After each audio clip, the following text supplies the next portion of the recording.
Rustenburg mine moves to save power and probe into the death of Shaldine's killer. Good afternoon.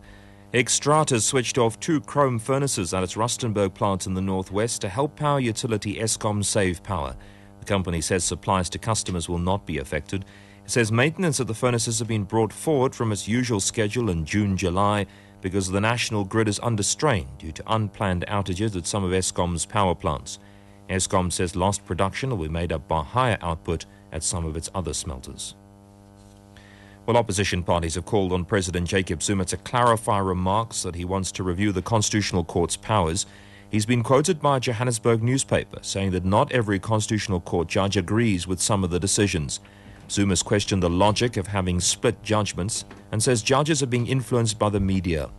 DA MP Dene Smuts says Zuma will find that he's on a path to a full-blown confrontation with the Constitutional Court if his remarks really mean what they seem to mean.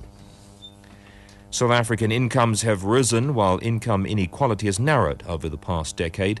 Labour economist Lone Sharp says after inflation incomes have risen sharply from 44,000 rand a year in 2000 to 61,000 rand. He says income inequality between the races has declined sharply.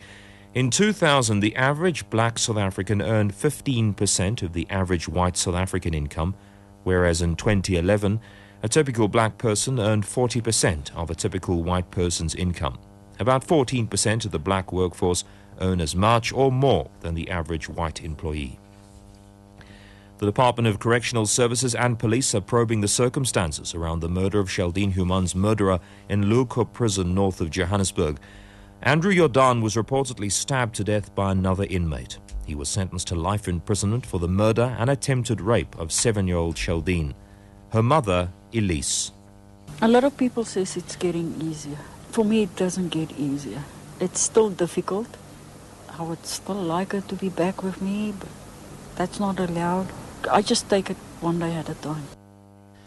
Mopani District Municipal Mayor Joshua Matlo says they've started distributing food parcels and tents to those affected by a freak storm in the Vembe and Mopani regions. He says 2 people were killed in the storm. We're quite hard hit as a district. We're standing at 427 households have been completely damaged in the area of Greater Giyani, Tzaneen and Letaba. Our people have continuously made an assessment. We have distributed around 60 tents yesterday, distributed food parcels to those that are needy. And we'll continue to make an assessment today together with the Department of Social Development, and we believe that our people will get the necessary service. Also make an appeal to business people, those that have got a giving hand, to come in handy. Dutch police have arrested a man after a bomb threat led to the evacuation of 2 international terminals at Amsterdam's airport. Police said a confused-looking man told passers-by that he had a bomb with him and he then locked himself in a toilet. The terminals have been cordoned off and security agencies are continuing their investigation. Up to 140,000 passengers pass through the airport daily. The top stories that Xstrata switched off 2 chrome furnaces at its Rustenburg plant in the northwest to help power utility Eskom save power.